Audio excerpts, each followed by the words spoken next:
نتائج مباريات أمس سواء في دوري أبطال أوروبا، دوري أبطال آسيا، الدوري المصري.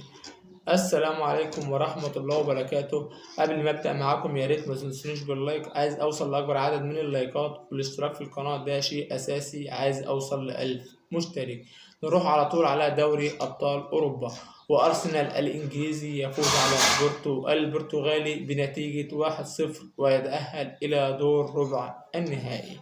وبرشلونة الأسباني يفوز على نابولي الإيطالي بنتيجة 3-1 ويتأهل أيضا إلى دور ربع النهائي.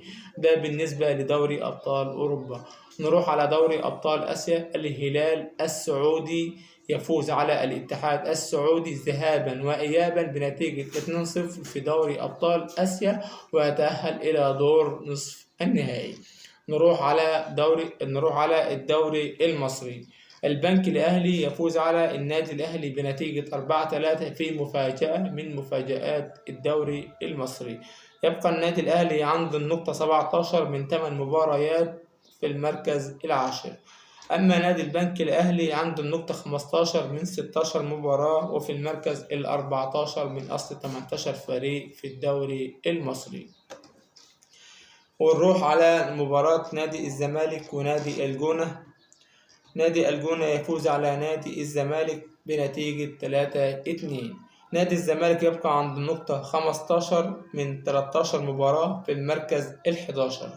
أما نادي الجونة يرتفع رصيده من النقاط عند النقطة 22 من 14 مباراة في المركز السادس.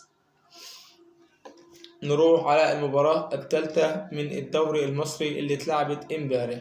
نادي زد ونادي المصري يتعادلان بنتيجة 2-2. النادي المصري في المركز الأول في الدوري المصري عنده 27 نقطة ولعب 14 مباراة. أما نادي زد في المركز الخامس عنده 23 نقطة ولعب 15 مباراة.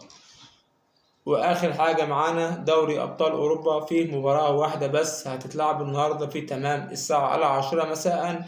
اتلتيكو مدريد يواجه انتر ميلان اليوم الساعه 10 مساء.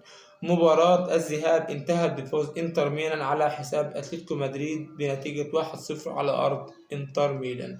وبكده كنا خلصنا معاكم فيديو النهارده. يا ريت لو اي حد شاهد الفيديو لحد دلوقتي يا ريت ما يبخلش عليا باللايك.